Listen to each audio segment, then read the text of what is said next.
నమస్కారం. మహాశివరాత్రి పర్వదిన శుభాకాంక్షలు తెలియజేస్తూ శాస్త్రం మర్మం కార్యక్రమానికి స్వాగతం. మహాశివరాత్రి పర్వదినం అనేది ఏ విధంగా జరుపుకోవాలి, లింగోద్భవ సమయం అంటే ఏ సమయంలో వస్తుంది, జాగరణ అనేది ఏ విధంగా చేసుకోవాలి, ఉపవాసం అనేది ఏ విధంగా జరుపుకోవాలి, 30 నిమిషాలలో నొప్పి లేకుండా వేడికోస్ స్వయం చికిత్స ఆవేశ హాస్పిటల్ హైదరాబాద్. ఈ విషయాలన్నిటి గురించి కూడా మనందరికీ తెలియజేయడానికి మనతో ఉన్నారు ప్రముఖ ఆధ్యాత్మికవేత్త, ఆర్ష విద్యా తపస్వి, శ్రీ శృంగేరి మహాసంస్థాన ఉభయ తెలుగు రాష్ట్రాల సంచాలకులైనటువంటి బ్రహ్మశ్రీ పసర్లపాటి శ్రీనివాస బంగారయ్య శర్మ గారు. నమస్కారం శ్రీనివాస బంగారయ్య శర్మ గారు. నమస్కారం అమ్మా. మీకు కూడా మహాశివరాత్రి పర్వదిన శుభాకాంక్షలండి. అమ్మా, మీకు సుమన్ టీవీ ప్రేక్షకులందరికీ, సుమన్ టీవీ యాజమాన్యానికి మహాశివరాత్రి శుభాకాంక్షలు. మహాశివరాత్రి పర్వదినం ఏ విధంగా జరుపుకోవాలి, అదేవిధంగా 4 జాములలో చేసుకునేటువంటి పూజా విధానం అనేది ఏ విధంగా ఉంటుంది, మహాశివరాత్రికి సంబంధించిన ఇతర విషయాలన్నిటి గురించి కూడా ఆధ్యాత్మికపరమైన విషయాల గురించి తెలియజేస్తారా? తప్పకుండా అమ్మా. అసలు ముందు మహాశివరాత్రి ఆ పరమేశ్వరుడు అని తలుచుకోగానే ఇలా మొత్తం రోమాంచితం అయిపోతుంది శరీరం అంతా. జటాకటాహ సంభ్రమ భ్రమన్నిలింప నిర్జరీ విలోల వీచి వల్లరీ విరాజమానమూర్ధని ధగద్ధగద్ధగజ్వలల్లలాటపట్టపావకే కిశోర చంద్రశేఖరే రతిః ప్రతిక్షణం మమ. పరమేశ్వరుణ్ణి తలుచుకుంటే అమ్మా సద్యఫలం, అసలు ఆలస్యం ఉండదు. విష్ణుమూర్తి దగ్గరికి వెళ్తే యాసిడ్ టెస్ట్ పెడతాడు ఆయన. మామూలుగా ఉండదు, ఏదైనా ఇవ్వాలంటే పరీక్ష బాగా పరీక్ష చేసి తప్ప ఇవ్వడు. కానీ పరమేశ్వరుడు అలా కాదు. శంభో అనగానే ఏం కావాలరా అంటాడు. భోలాశంకరుడు వెంటనే అందుబాటులోకి వస్తాడు పరమేశ్వరుడు. అలాంటి భోలాశంకరుడైనటువంటి ఆ మహాపరమేశ్వరుడు లింగరూపంలో ఉద్భవించినటువంటి మహత్తరమైన రోజు ఇవాళ. అతఃపూర్వం రూపానికే పూజలు ఉండేవి, కానీ శివలింగ పూజ అనేటటువంటిది జరగడానికి మూల కారణమైనటువంటి రోజు ఈ మహాశివరాత్రి. లింగోద్భవ కాలము అంటారు దాన్ని. అంటే లింగము ఉద్భవించినటువంటి సమయము. అనేక కథలున్నాయి దీనికి. ఈ లింగోద్భవానికి పూజ ఎలా చేయాలండి? రాత్రిపూటే పూజ ఎందుకు చేస్తారండి? మామూలుగా సాధారణంగా అయితే అమ్మవారి పూజలు రాత్రుల యందు, అయ్యవారి పూజలన్నీ ఉదయం పూట అవుతాయి. కానీ శివరాత్రికి మాత్రము పరమేశ్వరుడికి రాత్రి పూజలు ఉంటాయి. అదే అర్ధరాత్రి 12ంటికి కూడా స్వామికి పూజ ఉంది. లింగోద్భవ కాలం కింద దాన్ని చెప్పుకుంటాం. సాధారణంగా నిత్యోత్సవ, పక్షోత్సవ, మాసోత్సవ, మాస శివరాత్రి అంటాం, విన్నావమ్మా? పక్ష శివరాత్రి, నిత్య శివరాత్రి, అట్లాగే మహాశివరాత్రి. ఇది మహాశివరాత్రి. ఇంకొకటి ఉంది యోగ శివరాత్రి అని. ఇలా మొత్తము 5గా శివరాత్రుల్ని విభజించారు. ఇందులో రాత్రిపూట కావడానికి కారణం ఏమిటంటే పరమేశ్వరుడు మొత్తం ప్రళయం చేసేసాడట. అంతటినీ ఆయన యొక్క భస్మం కింద విలేపనం చేసుకున్నాడు జగత్తులన్నిటినీ. అంత చీకటిమయం అయిపోయింది మహాప్రళయకాలం. అప్పుడు పార్వతీ అమ్మవారు పరమేశ్వరుడి కోసం కూర్చొని తపస్సు చేసి ఒక పూజని ఆచరించింది. పరమేశ్వరుడు సంతోషించి మళ్ళీ బ్రహ్మాదులొచ్చి పునః సృష్టి జరిగేట్టుగా అనుగ్రహించాడు. ఆవిడ రాత్రిపూట ఈ నిశి సమయంలో ఈ పూజ చేసింది కాబట్టి పునః సృష్టి అయింది కాబట్టి ఆ విధానంలో పూజ చెయ్యండి అని ఒక కథ చెప్తారు. ఇలాగే ఈ మహాశివరాత్రి నాడు అభిషేకం చేస్తే ఏమవుతుంది? ఒక వేటగాడు, వాడికి ఏమీ సామాన్ దొరకట్ల, ఆహారం లేదు, ఓ రోజంతా పస్తున్నాడు. ఉదయాన్నే వెళ్ళాడు, ఏమీ వేట దొరకట్లా. ఓ చెట్టెక్కి కూర్చున్నాడు, అది మారేడు చెట్టు, కింద శివలింగం ఉంది. ఈ రెండూ వాడికి తెలియదు, కానీ వాడికి శివ, హర అనేటటువంటి పేర్లు తెలుసు. వాళ్ళ బంధువుల్లో వాళ్ళకి తిండి ఎలా పెట్టాలి అని ఆలోచిస్తున్నాడు. ఒక్కొక్క ఆకుని తుంపి బిల్వాన్ని ఇట్లా పడేస్తున్నాడు. బిల్వాన్ని పడేస్తూ ఉంటే ఆ బిల్వం ఒక్కొక్కటిగా వెళ్ళి ఆ స్వామి యొక్క శివలింగం మీద పడుతూ ఉంది. వేట వచ్చింది, అంటే ఓ జింక వచ్చింది. ఆ జింకని చంపుదామనుకున్నాడు. ఆ జింక మానవ భాషలో మాట్లాడింది. ఇది ఎప్పటిదయ్యా ఈ జింక అంటే, ఈ జింక చరిత్ర చాలా గొప్పగా చెప్తారు. లింగ పురాణంలో విశేషంగా దొరుకుతుంది. క్షీరసాగర మదనం చేసేటప్పుడు వచ్చినటువంటి రత్నాలలో ఒక రత్నం ఇక్కడ దివ్యాంగనగా ఇక్కడ పుట్టిందట. ఆ రత్నము మిగతావి వాళ్ళ యొక్క చెలికత్తెలు 2. అలాగే ఇంకొక జింక వచ్చి హిరణ్యుడు అనేటటువంటి రాక్షసుడు. హిరణ్యకుడు అనే రాక్షసుడు. సరే, ముందు ఈ రత్నం వచ్చింది. వచ్చి ఆ రత్నము ఆయనతోటి మాట్లాడటం మొదలుపెట్టింది వేటగాడితో. అయ్యా, ఇంట్లో పిల్లలు ఉన్నారు, వాళ్ళకి నేను ఏదైనా ఇచ్చేసి వస్తాను, నాకు కాస్త సమయం ఇస్తే నేను వెళ్ళొస్తాను. ఆశ్చర్యపోయాడు. అసలు ముందు జింక మాట్లాడటానికి ఆశ్చర్యపోయాడు. అంత ఆకలితో ఉన్నది మర్చిపోయాడు, వదిలేశాడు. మళ్ళీ తర్వాత మగజింక కనిపించింది. మగజింక కూడా మాట్లాడటం మొదలుపెట్టింది. ఇదే మాటలు చెప్పింది, ఇంట్లో నేను పరివారాన్ని కలవాలి, కలిసి వచ్చి ఇక్కడ అవుతాను పిల్లలకి ఇచ్చిన తర్వాత. వెళ్ళి 2 జింకలు పిల్లలకు అన్ని అవసరమైనటువంటి మంచి విషయాలు చెప్పినాయి. చెప్పిన తర్వాత మళ్ళీ అవి తిరిగి వచ్చినాయి. ఆ తిరిగి వచ్చి ఈ వేటగాడి ముందు నిలిచినప్పటికీ ఆశ్చర్యపోయాడు, ఇది ఎలా అయింది అని. వాడు ఇక దాంతో నేను చంపడానికి వెనకాడాడు, చంపనున్నాడు. అనేక ధర్మాలు చెప్పినాయి ఆ జింకలు, కావాల్సిన ధర్మాలు చెప్పినాయి. నేను పూర్వం పరమేశ్వరుడు యొక్క ఆరాధన మర్చిపోయి అక్కడ కైలాసంలో స్వామి దగ్గరికి వెళ్లకుండా ఈ హిరణ్యకుడు అనేటటువంటి రాక్షసుడితోటి కలిసి తిరిగాను అని చెప్పి ఈ హిరణ్యక రాక్షసుడిని చూపించి, ఈ హిరణ్యక రాక్షసుడితో పాటు పరివారం మిగతా 2 పిల్లలతోటి వచ్చింది కదా, ఇది పరమేశ్వరుడికి కోపం వచ్చి నన్ను శపించాడు జింక కింద వచ్చి ఇక్కడ ఉండమని, అందుకని ఇక్కడ జింకగా ఉన్నాను, హిరణ్యకుడు ఇలా వచ్చాడు, ఇవాళ నీ వల్ల మాకు ముక్తి వచ్చింది. పరమేశ్వరుడు వెంటనే కైలాసం నుంచి ఓ విమానాన్ని పంపించాడు. ఆ విమానంలో ఈ బోయేవాడిని సజీవంగా తీసుకెళ్ళి అతనికి ముక్తిని ప్రసాదించాడు స్వామి శివరాత్రి. కారణం ఏమి అంటే, వాడు ఏమీ తినకుండా 4 జాముల్లోనూ ప్రత్యేకంగా పూజ చేస్తూ పైన ఉండేటటువంటి బిల్వపత్రాలని స్వామి మీద వస్తూ ఉపవాసమే కాకుండా జీవహింస చేయకుండా వాడు ప్రశాంతంగా వాడి ప్రవృత్తైన జీవహింసని కూడా వదిలిపెట్టాడు అని చెప్పి స్వామి ఒక్కరోజు శివరాత్రి నాడు ఇలా ఉండడానికి ఫలితంగా అతన్ని కైలాసానికి తెప్పించుకొని కైలాసంలో ముక్తినిచ్చాడు. కాబట్టి ఈ కథ మనకేం చెప్తుంది అంటే, శివరాత్రి నాడు ఉపవాసం ఉండి శివరాత్రి నాడు పూర్తిగా పరమేశ్వర ధ్యానంతో ఎవడు గలుపుతాడో వాడల్లా అదృష్టవంతుడు. ఇక శివరాత్రికి సంబంధించినటువంటి ఇంకొక కథ ఉంది. అదేమిటి అంటే, బ్రహ్మదేవుడు విష్ణుమూర్తి నేను గొప్ప అని కొట్టుకుంటుంటే ఈ శివలింగ రూపంలో స్వామి అర్ధరాత్రి 12ంటికి ఒకసారి ఉద్భవించాడు.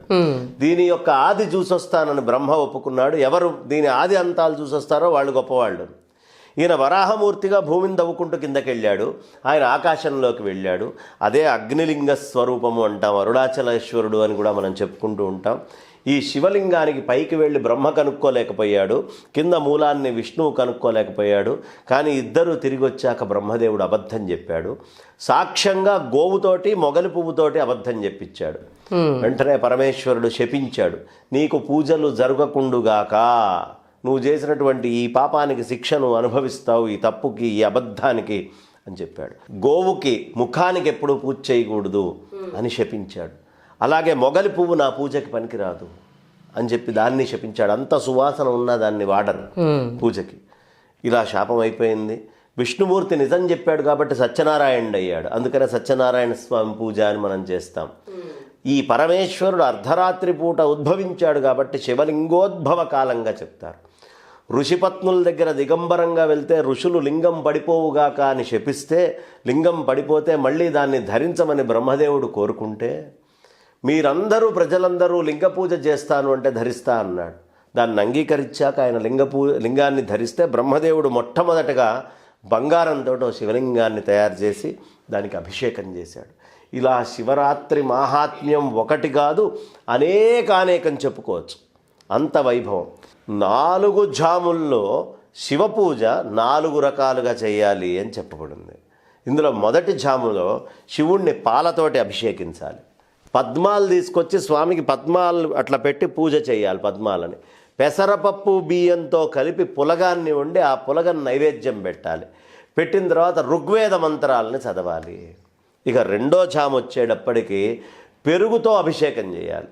ఈ పెరుగుతో అభిషేకం చేసేటప్పుడు పూర్తిగా తులసీ దళాలు తీసుకొని వచ్చి శివుణ్ణి అర్చించాలి. ఆ తర్వాత పాయసం చేసి ఆ పాయసాన్ని నైవేద్యంగా పెట్టి యజుర్వేద మంత్రాలను అక్కడ పఠనం చేయండి రెండో జాములో అన్నారు.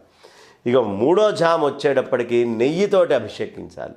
నెయ్యితోటి అభిషేకిస్తూ మారేడు దళాలన్నీ తీసుకొని వెళ్ళి శివుణ్ణి పూజించాలి. ఆ తర్వాత మళ్ళీ పాయసం నైవేద్యంగా పెట్టాలి. పెట్టి తినుబండారాలు ఏవైనా ఉంటే నైవేద్యంగా పెట్టచ్చు ఆయనకి. పెట్టి పూర్తిగా మనకి సామవేద మంత్రాలన్నింటినీ కూడా పఠించాలి అని ప్రత్యేకంగా చెప్పారు. సామవేద మంత్రాలు చాలా ప్రధానం 3వ జాము అభిషేకంలో. ఆ తర్వాత 3వ జాముకి పూలేమిటి? మారేడు దళాలు. ఆ మారేడు దళాలు తీసుకొచ్చి చేయాలి. ఇక 4వ జాము తేనెతోటి స్వామివారికి అభిషేకం చేయాలమ్మా. ఈ తేనెతోటి అభిషేకం చేస్తూ నీలోత్పలాలని తీసుకొని వచ్చి వాటితోటి పూజించాలి. కేవలం అన్నం మాత్రమే నైవేద్యంగా పెట్టాలి. అధర్వణ వేద మంత్రాలని తీసుకొని వెళ్ళి పూర్తిగా చదవాలి. ఈ విధంగా శక్తి ఉన్నవాళ్ళు ఇంటి దగ్గరే ఈ పూజలన్నీ చేసుకుంటే చాలా విశేషం. ఇలా శక్తి లేకపోతే శివాలయాలకు వెళ్ళి అక్కడ ఈ పూజల్లో పాల్గొని అందరూ సామూహికంగా కూడా వాళ్ళ శక్తిని బట్టి చేసుకోవచ్చు అని 4 జాముల పూజ. షట్కాల పూజ అని కూడా ఉంటుంది. మనకి శ్రీశైలంలో అసలు షట్కాల పూజ చాలా విశేషంగా చెప్తారు. ఇలా షట్కాల పూజ అనేటటువంటిది రకరకాలైనటువంటి పూజలన్నీ కూడా మనకి ప్రత్యేకంగా తెలియపరచబడ్డాయి, పరమేశ్వరుడికి చేయాల్సినటువంటిది. అయితే మిగతా అన్ని పండగలకి శుభ్రంగా తింటాం. అవునండి. కానీ ఈ పండక్కి తినకూడదు. ఈ పండక్కి ఉపవాసం ఉండాలి, ఏమీ తినకుండా ఉండాలి. అంటే స్వామితోటి సమీపవాసం, చాలా దగ్గరగా మన మనస్సు స్వామితోటి గడపాలి. ఇక రెండోది జాగరణ. అంటే నాయన కామం, క్రోధము, లోభము, మోహము, మదము, మాత్సర్యం అనే దొంగలు నీ వెంట ఉన్నాయి. సినిమాల్లో, టీవీల్లో సినిమాలు చూస్తూనో, లేదు ఇంకొక పని చేస్తూనో, పేకాడుతూనో నువ్వు జాగరణ ఉండడం కాదు. ఈ పరమేశ్వరుడు ఒక్కడే నన్ను రక్షించగలడు అని పరమేశ్వరుడి యొక్క కథలు, పరమేశ్వరుడి యొక్క గాథలు, పరమేశ్వరుడి యొక్క గొప్ప విషయాలు వీటన్నిటినీ ఆకడింపు చేసుకుంటూ జాగరణ చెయ్యాలి. తస్మాత్ జాగృత మెలకువతోటి ఉండు, ఇవి నిన్ను తిరేస్తాయి, దీని నుంచి కాపాడేవాడు శివుడు ఒక్కడే అనేటటువంటి జాగరణని విశేషంగా చెప్తాయి. కాబట్టి ఈ శివరాత్రిని జాగరణతో, అలాగే ఉపవాసముతో, అలాగే చక్కగా శివ అర్చనతో, బిల్వపత్రాలను తీసుకొని వెళ్ళి క్షేత్రానికి వెళ్ళి 12ంటికి అభిషేకం చేస్తే, మహన్యాసపూర్వక రుద్రాభిషేకం చేస్తే జన్మకో శివరాత్రి అన్నారు. జన్మలో ఒక్క శివరాత్రి ఇలా చేసిన వాడు ధన్యుడే, వాడికి ముక్తి వచ్చినట్టే.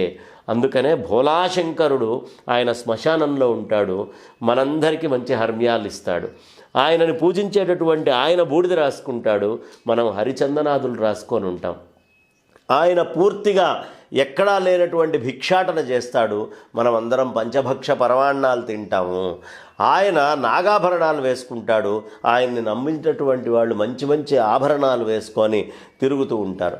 ఆయన గజ చర్మము ఇట్లాంటివి కట్టుకుంటాడు, ఆయన్ని నమ్మినటువంటి వాళ్ళు పట్టు పీతాంబరాలు కట్టుకొని తిరుగుతూ ఉంటారు.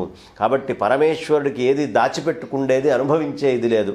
దాచిపెట్టుకోవడం, అనుభవించడం తెలియని వాడే నలుగురికి పెడతాడు. కాబట్టి పరమేశ్వరుడు ఇవ్వడంలో ముందు ఉంటాడు. అలాంటి పరమేశ్వర ఆరాధనని మనం అందరము కూడా చక్కగా మనస్ఫూర్తిగా ఒక్క శివరాత్రి గనక చేస్తే పరమేశ్వరుడి యొక్క సంపూర్ణ అనుగ్రహ పాత్రులమవుతాం. దీంట్లో అనుమానం ఏం లేదు. ఈ సమయంలో మనకు తెలుసు అన్ని గుళ్ళు నిండిపోయి ఉంటాయి. అలాగే మనకి 12 జ్యోతిర్లింగాల్లో ఎక్కడికి వెళ్ళినా, మన ఉభయ తెలుగు రాష్ట్రాల్లో ఉండేటువంటి పంచభూతలింగాలకు వెళ్ళినా, లేదు వేములవాడ రాజన్న దగ్గరికి వెళ్ళినా, ఎక్కడికి వెళ్ళినా అంతా శివ శివ శివయనరాదా, శివనామము చేద, శివ శివ శివయనరాదా, భవభయ బాధలు బాపుకొనరాదా అన్నట్టు ఆ పరమేశ్వరుడి యొక్క సంపూర్ణమైన అనుగ్రహం కోసం మనం కృషి చేస్తూ ఉంటాం. ఆయన అనుగ్రహంతో ఆ కొమరవెల్లి మల్లన్నైనా, లేదు అద్భుతంగా మల్లికార్జున స్వామి అయినా, ఎవరైనా ఆ రూపంలో మనల్ని అనుగ్రహిస్తేనే మనం ఆనందంగా ఉంటాం. అంతా పరమేశ్వరమయం. బంగారే శర్మ గారు, అంటే జాగరణ చేయాలి అని చెప్పారు కదండి, ఈ జాగరణ అనేది ఏ సమయం నుంచి ఏ సమయం వరకు చేయాలి? శివరాత్రి ఉదయాన్నే తెల్లవారుజామున లేచి స్నానం చేస్తాం కదమ్మా, ఆ చేసింది మొదలుపెట్టి ఆ మొత్తము సాయంత్రము ఆ రాత్రంతా నిద్రపోకుండా, మరుసటి రోజు పొద్దున మధ్యాహ్నం కూడా నిద్రపోకుండా, మరుసటి రోజు రాత్రి నిద్రపోవాలమ్మా. మరుసటి రోజు సాయంత్రం తర్వాత అంటే దగ్గర 36 గంటల దాకా నిద్రపోకుండా మెలకువతోటి ఉండాలి. ఇది ఒక నియమం. ఉంటే మన శరీరంలో ఒక ప్రత్యేకమైనటువంటి ఆహారం లేక వేడి వచ్చి ఇప్పుడు అనారోగ్యాలకి రేడియేషన్స్ అవి ఇవి అని చేస్తారు కదా, అలా భయంకరమైనటువంటి ఒక అగ్ని, యోగా అగ్ని పుట్టుకొచ్చి రోగాలని చంపేస్తుంది. ఇలా సంవత్సరంలో 2 సార్లు ఉండాలి అని చెప్తారు. ఒకటి కృష్ణాష్టమి, అన్నం తినకుండా జాగరణ చేయాలి. రెండోది మహాశివరాత్రి, అన్నం తినకుండా జాగరణ చేయాలి. అదేమో దక్షిణాయనంలో వస్తుంది, ఇదేమో ఉత్తరాయణంలో వస్తుంది. ఈ 2 కాలాల్లో కూడా మనం నిద్రాహారాలు మానేసి పరమాత్మకి దగ్గరగా గడపాలి అని పెద్దల వాక్యం. అంటే ఈ జాగరణ చేయడంలో కూడా ఒక రకంగా మనకి శాస్త్రీయ కోణం కూడా ఉంది అంటున్నారు. తప్పకుండా చాలా చక్కగా తెలియజేశారండి. మహాశివరాత్రి గురించి కొంతమందికి కొన్ని తెలుస్తాయి, కొంతమందికి కొన్ని విషయాలు అయితే అర్థమవుతాయి. ఇప్పుడు మీరు చెప్పిన విధానంలో అందరికీ కూడా అర్థమయ్యాయండి.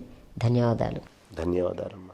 విన్నారు కదండి, మహాశివరాత్రి పర్వదినాన్ని ఏ విధంగా జరుపుకోవాలో, 4 జాములలో చేసుకునేటువంటి పూజా విధానం అనేది ఏ విధంగా ఉంటుందో, అదేవిధంగా జాగరణ అనేది ఏ విధంగా చేయాలి, ఈ జాగరణ చేయటం వల్ల మనకి ఎటువంటి ఫలితాలు ఉంటాయి, ఇవన్నీ కూడా మనకి చక్కగా తెలియచేశారు కదా బంగారయ్య శర్మ గారు. ఈ వీడియో కూడా మీ అందరికీ నచ్చుతుందని ఆశిస్తూ మరలా శాస్త్రం మర్మం కార్యక్రమంలో కలుసుకుందాం. నమస్కారం.